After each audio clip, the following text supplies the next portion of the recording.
dzanadzanane ndege yakuti dzulo limene anthu anayendapo uyendetsa kubweretsa kuno kulilongwe bwinobwino maola ochepa ngozi isanachitike. Angakhale kuti ndege yakuti tayendamo komanso oyendetsawo ndi anthu oyidziwa bwino, china chake chinachitika choyipa chakuti sitingadziwe chifukwa anthuwa mmene anawuzidwa kuti azibwerera ku Lilongwe pokanika kutera ku Mzuzu, ndege ija m'malo mobwera kuno yagwa ndi kupha aliyense amene anali momwemo. Kutisiya tonse tili kakasi kukhala ndi mafunso akuti ngakhale mayankho ake sachotsa kupwetekako ayi, kapenanso mmene tikumvera chifukwa cha amene tatayawa. Nudziwa kuti kwa aliyense wa ife kumva kupweteka komanso kukhala kakasi pa nthawi ya ngozi yotere zimatipangitsa kukwiya komanso kuvulazidwa mu mtima chifukwa sitikudziwa chachitika nchiyani. Ndipo ndifuna mudziwe kuti ngati mumva zimenezo ineyo ndikumvetsa chifukwa inenso ndikumva chimodzimodzi. Ndiya popeza tikumva zinthu zoterezi nkoyenerera kofunikira kuti titonthozane wina ndi mnzake pali pano komanso ngakhale masabata akubwerawa pamene tili kukhuza ngozi imeneyi. Dr. South Class Chilima anali munthu wabwino, tate komanso mwamuna wa mkazi wa Mary, koma munthu wodzipereka wokonda dziko lake, kutumikira dziko lino komanso kutumikira ndi changu. Vice President amene anali wolimba mtima. Ndichiyesa chinthu cha mtengo wapatali mmoyo wanga kuti ndakhala naye ngati wachiwiri wanga komanso ngati mlangizi wanga zaka 4 zapitazi. Ndipo imfa yawo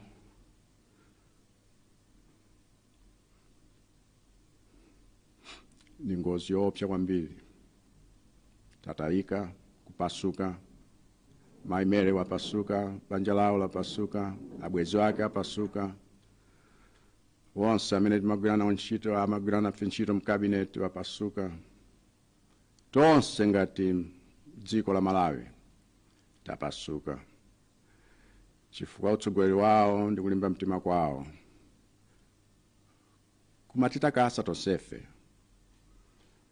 Nudziwa kuti ngakhale bena amene anali mu ndege imeneyi ndi amayi ndi abambo aulemu wawo amenenso atumikira dziko lathu moyenera ndi mwachidwe. Mabanja wawo nawonso apasuka, mitima yawo yasweka lero. Ndipo ndili ndi chisoni kwambiri kwa inu nonse chifukwa chakutaya okondedwa athu. Pemphero langa kwa Mulungu lakuti atitonthoze tonse komanso kuti zilonda ngati izi ndiye khawe amene akhoza kuchiza pamene tikukhuza imfa zimenezi ngati mtundu umodzi pansi pa mbendera imodzi. Tithokoze akomanda Phiri komanso timu yawo ndi wonse amene athandizira kugwira ntchito ngakhale usiku wonse munyengo yakuti inali yovuta kwambiri kuti apeze kumene kwagwera ndegeyi kumene kwafera okondedwa athu. Pali pano asilikaliwa ali kalikiliki kuti abweretse mitembo ya abale wathu kuno Kapilosine, ndipo mmene tikumaliza tsikuli tilengezanso mmene zonse zikhalire kuti abale bathu a vice president wathu ndiwe nawo tiwayike njira yowalemekeza poona zikuluzikulu zimene achita miyoyo yathu komanso moyo wa dziko lathu lokondedwa. Ndifuna nthokoze kwambiri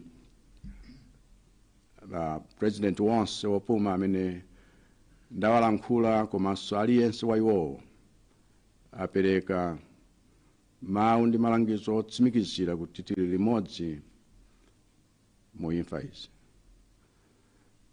Chifukwa ntawayimbira aliyense wa iwo nsanalankhule ndinu nonse ndinatsimikizira kuti ayambe kukhala wodziwa za nkhani imeneyi.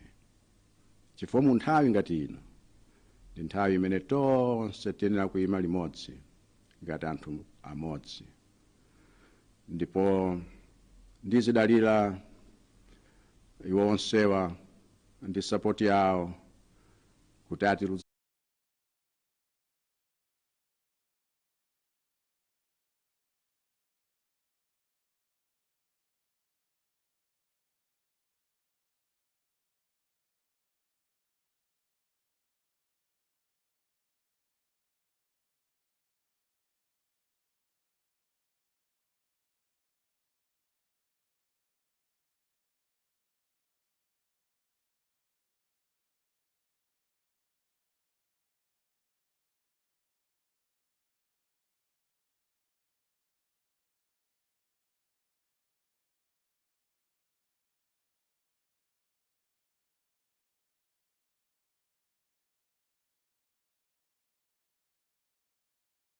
And sorry to inform you all that it has turned out to be a terrible tragedy.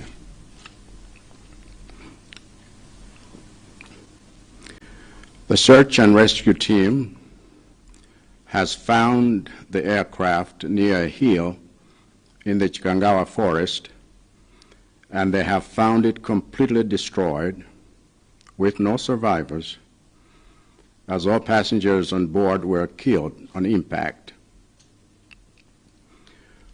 Words cannot describe how heartbreaking this is, and I can only imagine how much pain and anguish you all must be feeling at this time,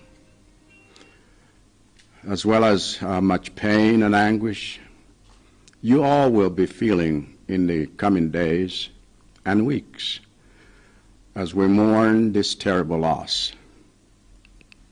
I also know that going through a terrible loss like this makes us feel helpless and lost, as death has a way of reminding us that we do not have control over so many things that affect our lives and those we love. We feel helpless because we know that the people who perished in this tragic and terrible accident could have been any one of us. And we feel helpless because a day like today reminds us that one day, and any day,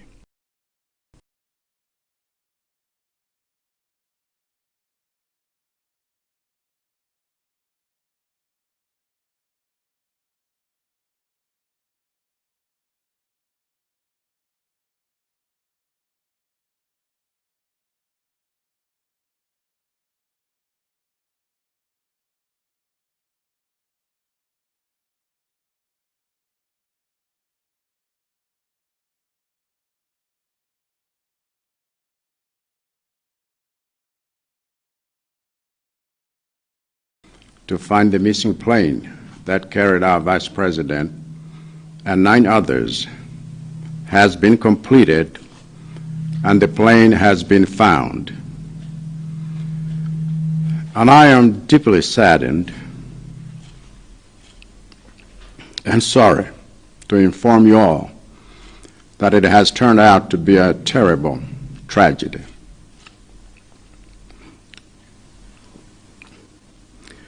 The search and rescue team has found the aircraft near a hill in the Chikangawa forest, and they have found it completely destroyed with no survivors, as all passengers on board were killed on impact. Words cannot describe how heartbreaking this is, and I can only imagine how much pain and anguish you all must be feeling at this time, as well as how much pain and anguish you all will be feeling in the coming days and weeks as we mourn this terrible loss. I also know that going through a terrible loss like this makes us feel helpless and lost, as death has a way of reminding us that we do not have control over so many things that affect our lives and those we love. We feel helpless because we know that the people who perished in this tragic and terrible accident could have been any one of us. And we feel helpless because a day like today reminds us that one day, and any day, death will in fact come for each one of us, and we will be powerless to stop it. That aircraft is an aircraft I have myself used on similar trips.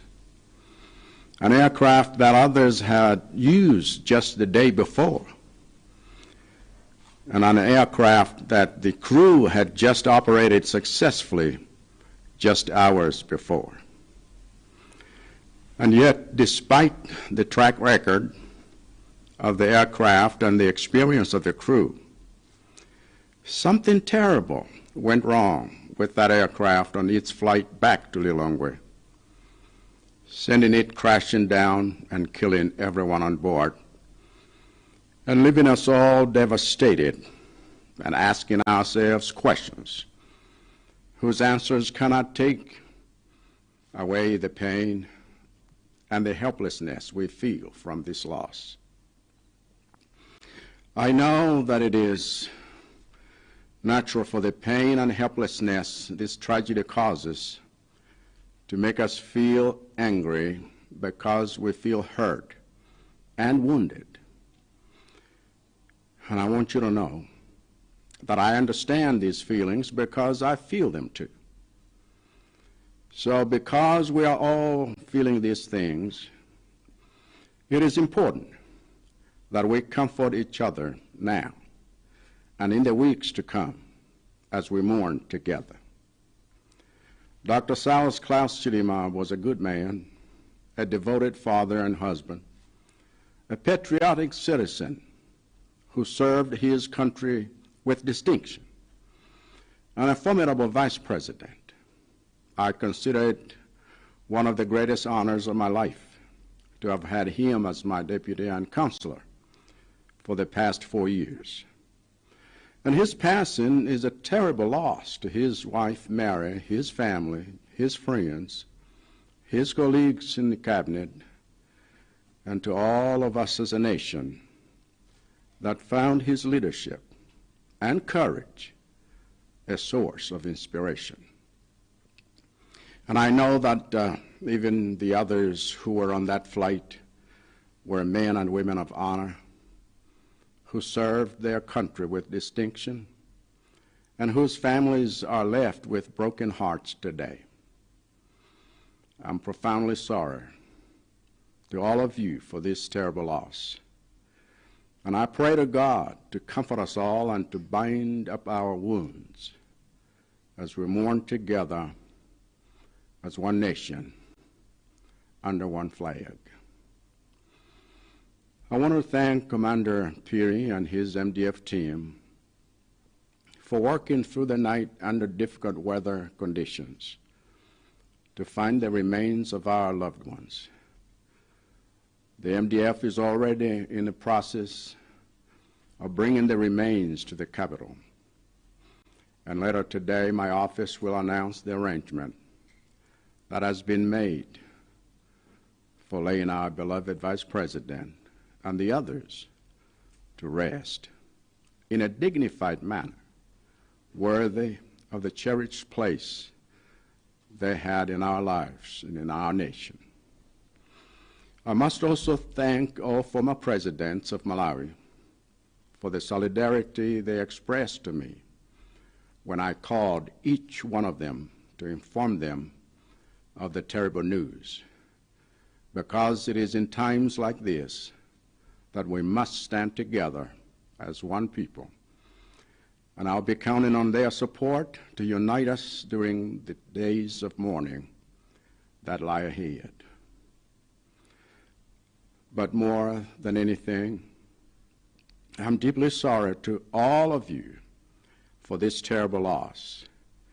And I humbly ask you all to observe with me a minute of silence in honor of their memory. May their souls rest in peace.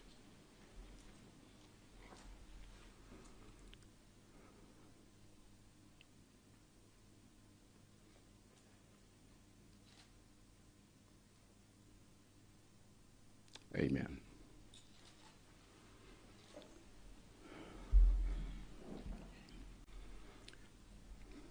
Amalawi Zanga, a commander wa Malawi Defense Force vandidziwitsa kuti zimene natuma kuti afunefune ndi kupulumutsa amene angapezeka amoyo pa ndege imene idasowa itanyamula Vice President wathu ndi anthu ena 9. Ntchito imeneyo yatha yamalizika ndipo ndegeyo yapezeka, koma ndiliomva chisoni kwambiri kukuwuzani nonse kuti ndi tsoka losasimbika, chifukwa mmene ayipezera ndegeyi pafupi ndi phiri lina ku Chikangawa ayipeza itawonongekeratu yonse popandanso opulumuka, ndipo wonse amene anali pa ndegeyi adafa nthawi yomweyo ndege idawomba phiri. Palibe mawu, palibe chichewa chimene chingafotokoze kusweka kwa mitima yathu. Ndipo ndikuganiza kuti ululu ndikupweteka kumene tonse tili kumva nthawi ino, komanso ululu ndikupweteka zimene zikhale nafe m'masiku akubwerawa, masabata akubwerawa, mmene tili kukhudza imfa yotere nzosasimbika. Nudziwanso kuti kumadutsa mnyengo yotere zikutipangitsa tonse kukhala anthu akakasi otayika, chifukwa imfa ili ndi mphamvu yotikumbutsa tonse kuti kunena zoona tilibe ulamuliro pa zinthu zambiri zochitika pa moyo wathu, ngakhalenso pa miyoyo ya amene timawakonda. Tikukhala kakasi chifukwa choti anzathu awonongeka mu ngozi yoyipa ngati imeneyi, ngozi yakuti kadakhoza kuchitikira wina aliyense wa ife.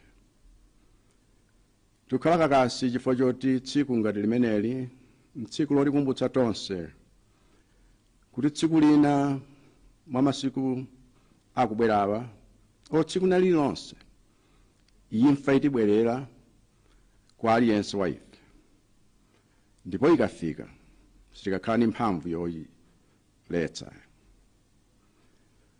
Ndege imeneyi ndege yakuti ineyo ndagwiritsapo ntchito kambirimbiri m'maulendo ngati omwewa. Ndege yakuti wenanso anagwiritsa ntchito posedwa pomwepa dzanadzanale.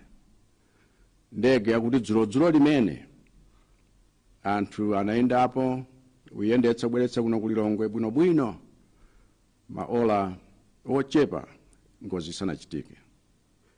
Angakhale kuti ndege yakuti tayendamo komanso oyendetsawo ndi anthu oyidziwa bwino, china chake chinachitika choyipa chakuti sitingadziwe chifukwa anthuwa mmene anawuzidwa kuti azibwerera ku Lilongwe pokanika kutera ku Mzuzu, ndege ija m'malo mobwera kuno yagwa ndi kupha aliyense amene anali momwemo, kutisiya tonse tili kakasi kukhala ndi mafunso akuti ngakhale mayankho ake sachotsa kupwetekako ayi, kapenanso mmene tiumvera chifukwa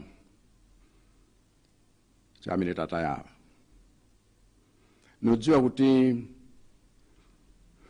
kwa aliyense wa ife kumva kupweteka komanso kukhala kakasi pa nthawi ya ngozi yotere zimatipangitsa kukwiya komanso kuvulazidwa mu mtima chifukwa sitikudziwa chachitika nchiyani. Ndipo ndifuna mudziwe kuti ngati mumva zimenezo, ineyo ndikumvetsa chifukwa inenso ndikumva chimodzimodzi. Ndiya popeza tikumva zinthu zoterezi, nkoyenerera nkofunikira kuti titonthozane wina ndi mnzake pali pano, komanso ngakhale masabata akubwerawa pamene tili kukhuza ngozi imeneyi. Dr. South Class Chilima anali munthu wabwino, tate komanso mwamuna wa mkazi wa Mary, koma munthu wodzipereka wokonda dziko lake, kutumikira dziko lino komanso kutumikira ndi changu. Vice President amene anali wolimba mtima. Ndichiyesa chinthu cha mtengo wapatali mmoyo wanga kuti ndakhala naye ngati wachiwiri wanga komanso ngati mlangizi wanga zaka 4 zapitazi, ndipo imfa yawo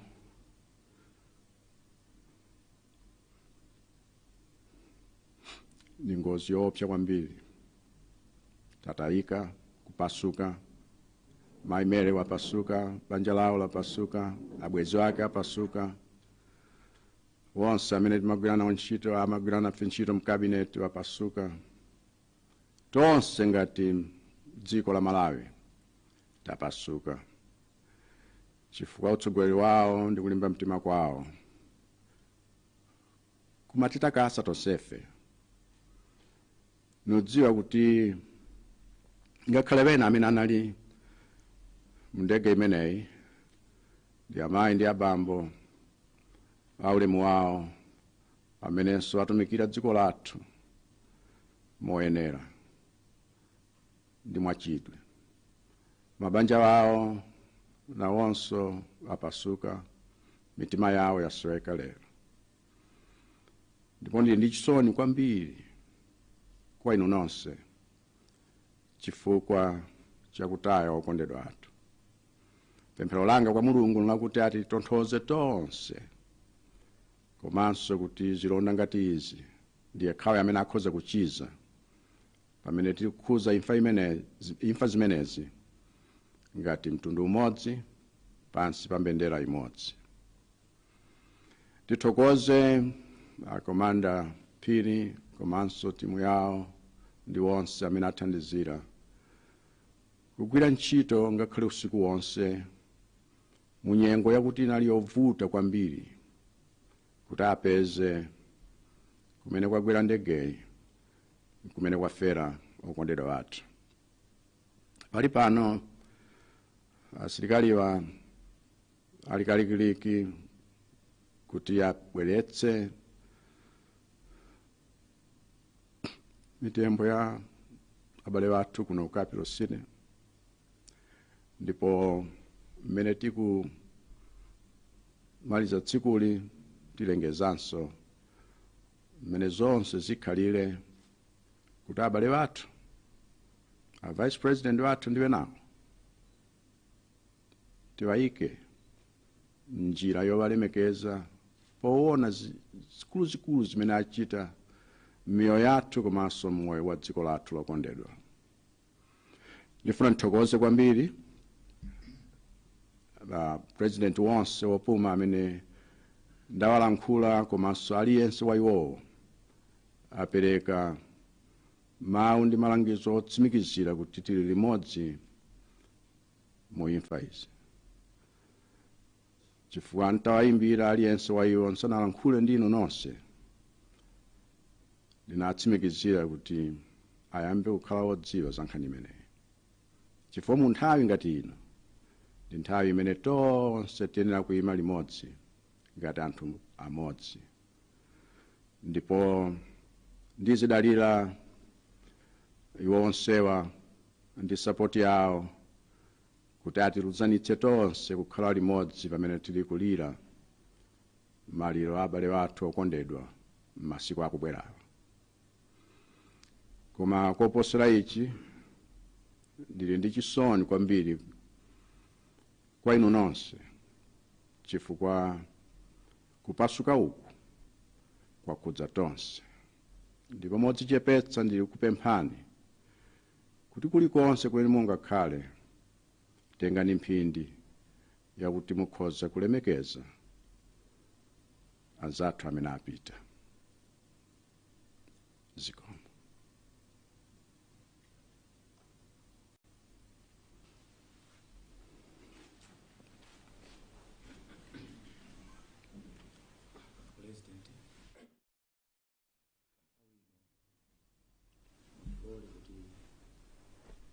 Ndipemphe Archbishop, the Very Reverend George Desmond Tambala, kuti akuyikizeni mapemphero, ayikize mabanja ofedwa, komanso ayikize dziko lonse la Malawi pa nyengo imene imene kudutsa msowa chifukwa cha imfa zimenezi. Ndimundilole ndapemphe Bishop kuti atipatse pemphero.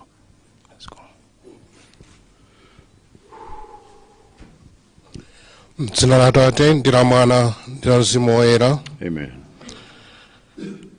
Atate amphamvu zonse, tafika pamaso panu ndi mitima yosweka, ngati dziko ngati fuko, pamene tikulira amene anali nawo pa nthawi ya imfa. Mwadalitse, mwathandize kuti pa nthawi ino atilumikize pamodzi, tiyende limodzi, tilire limodzi, tionetsane chikondi ngati fuko limodzi. Tikupereka zonse m'manja mwanu pozindikira kuti ndinu achifundo ndi achikondi.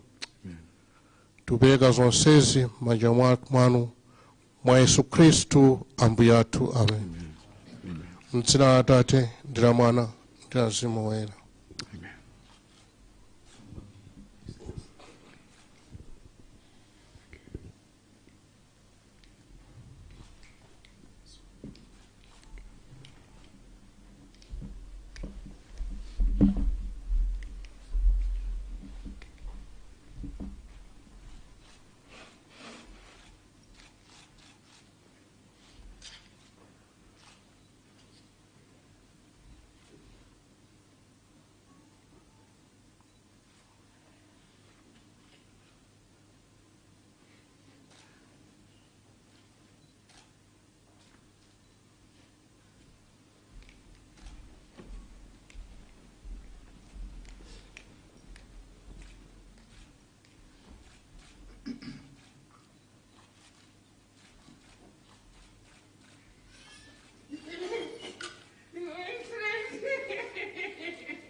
to stay in the bed for longer.